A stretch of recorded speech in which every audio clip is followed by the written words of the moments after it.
don't expect a, because of the need, because they were just marking boxes and then they were trying to see what is the maximum that can give you. I wasn't sure, but there's when I sent you the rad and believe, it says that she got one letter for one and then yeah. Study abroad. Yeah. Three, memory throwaways and identity arts. Again, we'll have time at the end of each panel for some additional discussion and questions. So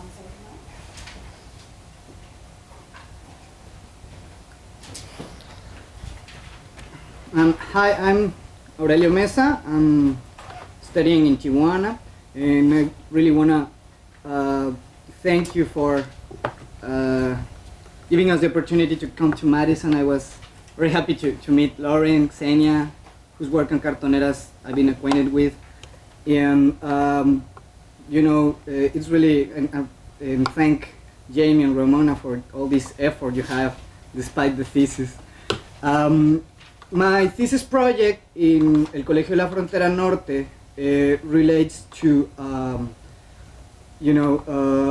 collectives in the Tijuana region, in the Tijuana-San Diego region, but it actually tries to question the idea of a cross-border region. And I took 3 collectives for this activity. One of them is specifically located in Tijuana, another one in San Diego, and the last one is coming back and forth from Tijuana and San Diego. So the 3 collectives here analyzed share the fact that they recognize themselves as independent groups. That is to say, most of their activities are self-funded or part of collaborative networks developed by their members, which does not mean, as we shall see, that they refuse or to accept institutional support of any kind. One of these aspects of the organization in which such independence is most clear lies in the fact that they all make use of self-managed spaces as their usual points of contact. For example, Colectivo Intransigente from Tijuana, their activities are usually to be found at El Grafógrafo in Pasaje Rodriguez in downtown Tijuana, which increasingly has become a point of reference for independent art in the city. Agit Prop Space from San Diego consists mainly of a venue in North Park, where most of the activities are developed, whereas Cognate rented premises in the Mercado de la Línea near to the San Isidro border post. They are all multidisciplinary collectives, mainly interested in literature and visual arts, and they even share similar activities such as reading series and exhibitions. But despite the similarities and the fact that they all live in a delimited region, they seem to, the differences seem to be more significant than the similarities between them. Why does this happen? These researchers seeking to answer this, right? To further analyze the recent artistic literary activity in Tijuana and San Diego from the span 2008, 2012, more or less the moment when these collectives were founded, through the analysis of the activities of these collectives, acknowledging that their productions are conceived and circulate in different spatial, temporal, and social contexts, as well as to identify the strategies of engagement or supporting to the many representations of the border that there are, meaning that there. Okay, I don't want to say that there are no individuals who can get access to the goods and services from both sides of the border, nor even that they do not take advantage of such potential, but that there is a diversity of possible representations that can be explored, right? So this is like a small outlook of what my thesis is about. The idea of analyzed recent production. The narrative surrounding this is something I'm not going to talk about, but it's part of my methodology, right? Taking narratives from the interviews, in-depth interviews that I did to these 3 collectives. I have like 16 interviews and focus groups and stuff. Most of the theoretical approach that I've been using was Pierre Bourdieu, but recently I integrated Melucci, and it was very, very useful because Melucci claims that collective action does not result from the aggregation of atomized individuals, but rather it must be seen as the outcome of complex processes of interaction mediated by certain networks of belonging. Thus, we can claim that collectives comprise some of the most concrete examples of interaction and mediation within the artistic and literary scenes, or fields, as Bourdieu would say.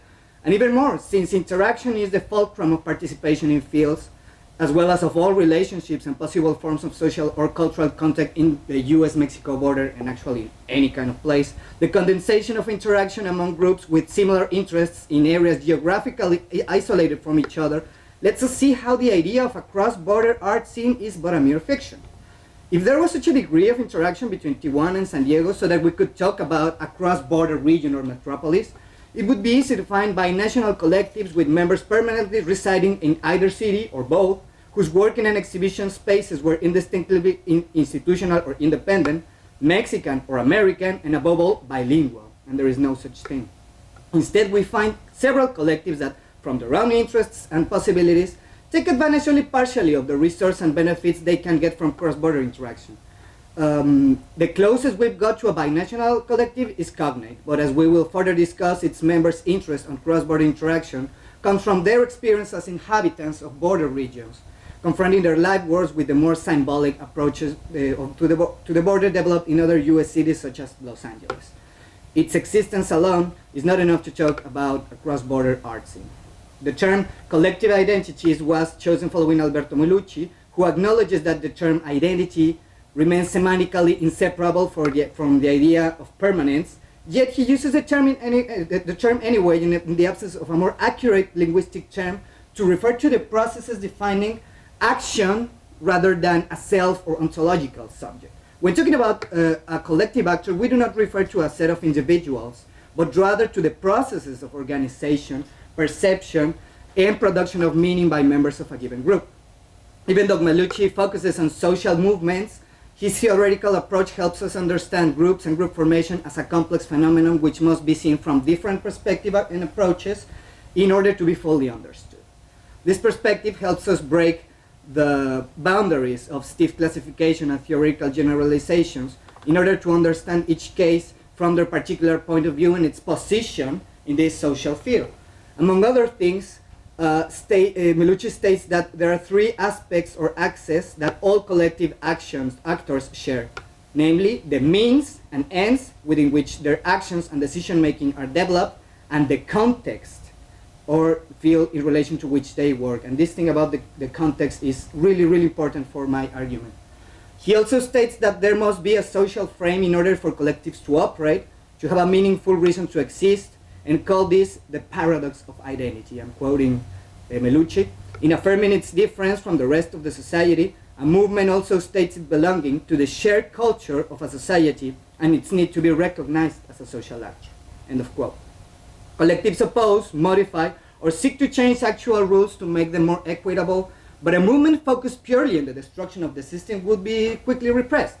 However, Melucci also claims that not a single subject can be antagonistic all the time, so we always have to make nuances.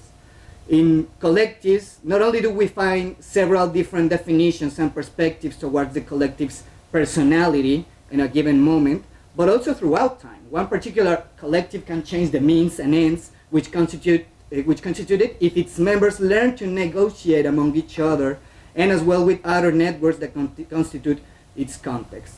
And in this point, Melucci's theory comes very closely to the concerns of Pierre Bourdieu in his works on sociology of art. For Bourdieu, fields are some of the quintessential forms of human organization, and many domains of shared knowledge, like art, literature, scientific circles, are actually fields of meaning with their own rules and players at stake who make decisions in favor or against other groups or individuals, but in the end they all need the field's recognition to their very existence, the paradox of identity, right? I'm quoting Bourdieu. I only found it in Spanish, so you have to. Las relaciones sociales en las que se cumple la producción de este sentido público, that is to say, of the publication of the artistic or literary work, están gobernadas por la posición relativa que ocupan esos agentes en la estructura del campo. En cada una de esas relaciones, cada uno de esos agentes compromete no solamente la representación que tiene del otro término de la relación, sino también la definición social de su posición objetiva en el campo. Despite collective organization and action can accelerate social processes that would take much longer to develop, up to the point that Melucci says that collective movements are the prophets of the modern era, in the end, their success comes from the very field itself. Bourdieu somewhat pessimistically claims that at the end, that el arte y el consumo artístico están llamados a cumplir, se quiera o no, una función de legitimación de las diferencias sociales. I have my arguments about this, but he has a point. I mean, he was talking about this for 30 years, and the fetishism of art is still present, so he had a point. If we cannot talk about collectives without referring to its context, and a collective actor always comes up from and in relation to a specific field, the existence of collectives in artistic and literary field in Tijuana and San Diego can be seen as a symptom of this, of the considerable dimensions of the field, so that there can be more than 2 different collectives in each one of them, in Tijuana or in San Diego, and that their work has, among other objectives discussed below, the need to enhance or modify the span of action of the artistic works and production within their respective cities. As you can see, I'm not talking about a border region at all. Another thing that Melucci's and Bourdieu's approaches on field and the collective identities tells us about the artistic production of Tijuana and San Diego is that, from an empirical point of view, the relationship, or rather the lack thereof, between artists on each side of the border confirms the observations and some predictions by studies stemming from urbanism and demography, such as Tito Alegria's Metrópolis Transfronteriza, a book that was published in Colegio de la Frontera Norte, where he claims that las ciudades fronterizas contienen cada vez más elementos correspondientes a las estructuras urbanas del propio país, rather than an interaction between Tijuana and San Diego that would tell us that there is like a general progress between them, right?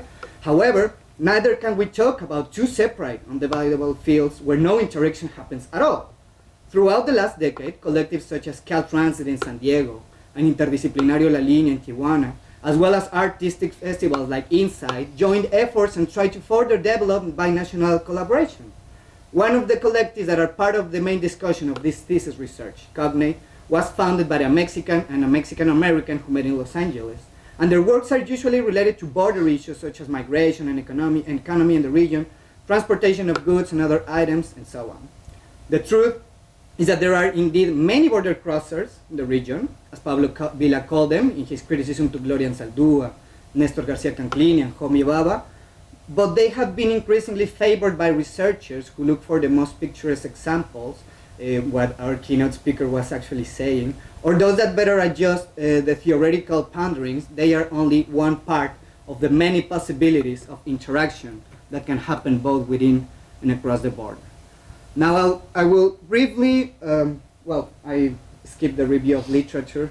This is like some of the books that I was talking about. There are some others, for example, Heriberto Yepes, an MA thesis by Claudia Sandoval talking about Nortec and the early collectives in Tijuana in 2000. But this is more or less like the theoretical framework I'm working with.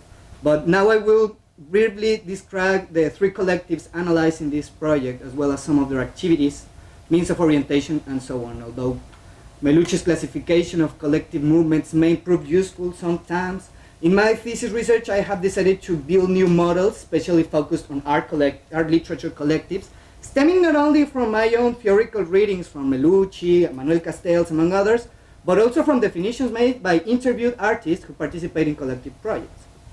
Briefly speaking, the 3 more salient classifications used here are that of open collective, a collective which members join together at the very moment of the collective action, a term coined by a Mexico City poet called Emmanuel Vizcaya. Network collective, a little based upon Manuel Castells' concept of network society, but also found during fieldwork. Some of the collectives were referring to themselves as network models. And also sandwich collective, proposed by David White from Agitprop, meaning the aggregate action of members to achieve a goal. So here we have something to discuss with Melucci, right? There are other classifications that let us see that not all collective action turns into an art literature collective. For example, what I call the individual collaboration project, in which a person organizes and probably coordinates a collective action, which not necessarily turns into, a collective as it is. The first collective that I wish to analyze is Tijuana's, what I'm analyzing is Tijuana's Colectivo Intransigente. They were founded in 2009 from a poetry reading, and then they organized themselves. Since then, they have like a weekly out loud poetry reading workshop in Pasaje Rodriguez, monthly debates on venal subjects called debates exotéricos, like in opposition to esotérico, right? Interventions and performances on the streets and public transport, as well as journeys to art and literature festivals, camp, colloquia across the Mexican country, among many other things.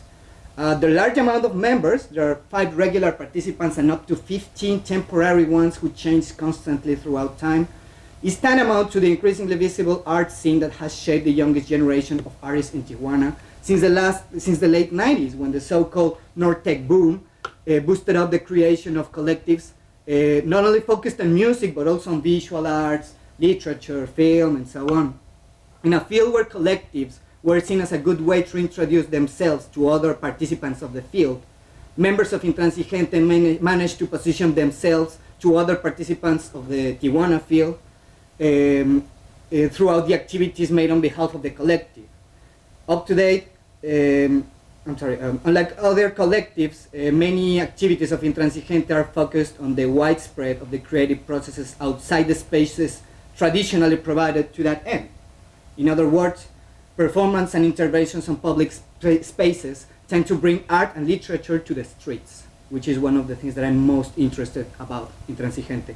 Although some activities lose this perspective as they go, there is a manifest interest of making art and literature an integral part of the social fabric in Tijuana, to be acknowledged as artists not only by other artists, but also by the community in general, as well as to participate in public debates on security, migration, and other topics of particular interest to the city. And this is the example I wanted to posit. This activity was called Anastasio Catharsis. It was done by the end of 2010, and it consisted mainly of making a banner with a line by Hölderlin, "I wish I could rest so that I could remember the dead." And they took this banner from the 4th Street in Avenida Revolución in downtown Tijuana all the way to the San Isidro border post. You can do that journey or that, you can do it walking. It's like 10 or 15 minutes away from downtown. So they were like, taking the banner and like a mini demonstration and reading poems, not expressly made to this activity, but trying to become visible for the community. Although I'm not pretty sure that the people who saw it understood the whole idea, right? Because they were just passerbys. The other collectivist agitprop space. These are terrible pictures I took from the space. It was a poetry reading on February. It was just for you to see how the place is small. They have like studios and stuff, but it's like very locally centered, right? The main objective of agitprop space is to create a sense of community among North Park, a recently gentrified neighborhood in which there are many cafes and stuff. So before trying to make this great field or artistic scene in San Diego, they are more concerned about getting a local public to create a local environment, and then to promote San Diego as a bigger place for art, which is not usually what we think about San Diego, right?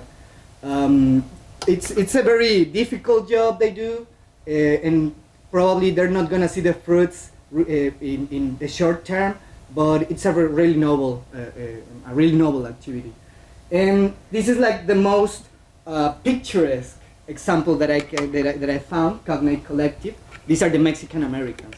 But what I argue in my thesis is that although they would be similar to the border crosser model, to the hybrid model or mestizo model, they really break the mold in many ways.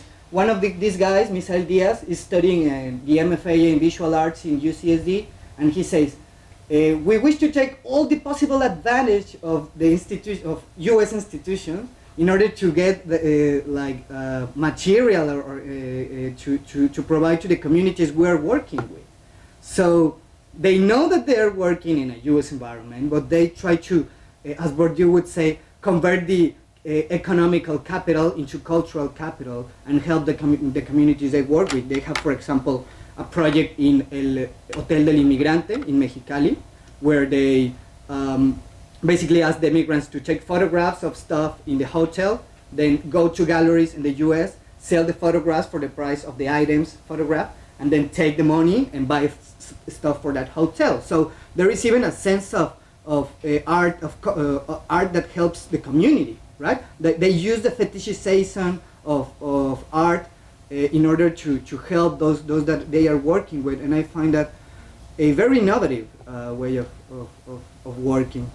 Unfortunately, I ran out of time, so I cannot go further with these two last examples. So I'm just gonna read the conclusions. How much time do I have? Okay. Well, probably the conclusion of Cognate. Cognate is the most similar collective to the border crosser model, and even here the theory falls short when facing it to the fieldwork findings of this research. The problem with such approaches is that they tend to privilege the representation of those who are able to more or less freely move across both countries, where more locally oriented groups tend to be put aside. Before I came across the members of Cognate, my research was focused on Intransigente and Agitprop, seeking to show that even though both collectives share some means and ends, their contexts are different, and as such, interaction is deemed more difficult. Adding Cognate to the discussion, however, allows us to question the hybrid nature of social and artistic processes in the region, but we must not take the opposite stance. The representation models that portray Tijuana and San Diego either as hybrid cities or as separate, independent entities tend all to forget that cultural diversity is still present even when there is not a binational or cross-border sort of interaction. Here we must remember Melucci's word. We must at all times keep in mind the limits of any typology. They depend on the dimensions of action that are originally selected by the observer. End of quote. Cognate is a prime example of such limitations, which in the analysis arise as contradictions just because the framework is not enough to encompass all the possible kinds of interactions in the regions, and compels us, following Bourdieu, to construir conscientemente el caso observado como un caso particular de lo posible. Although there is a possibility to propose new types of classifications for the study of art collectives, this research only seeks to posit questions for the creation of new theoretical paradigms that might provide a much more stable space for their analysis. Plus, I'm doing an MA thesis. I cannot create a new theoretical model. I hope these approaches may shorten that distance, and that the discussions that will follow might shed new light upon topics we constantly take for granted. As Melucci claims, the collective identity must not be the starting point, but rather a result. The empirical unit, I'm quoting, of a social movement should be considered as a result rather than as a starting point, a fact to be explained rather than something already evident. End of quote. In this sense, the reasons why interaction is so poor in an allegedly cross-border region are a priori theme of study, are a more important theme of study, than the fact that collectives have become a viable way of organization in both countries. Thank you.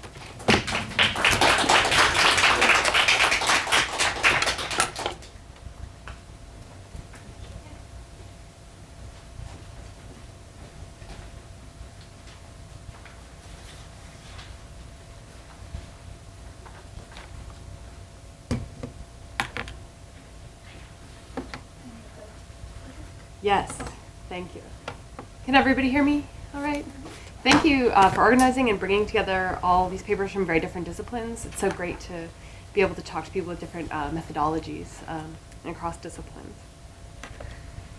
In the mid-20th century, the collective memory of the Dominican Republic was subject to frequent and sometimes drastic revisions at the hands of its leader, Rafael Leonidas Trujillo Molina.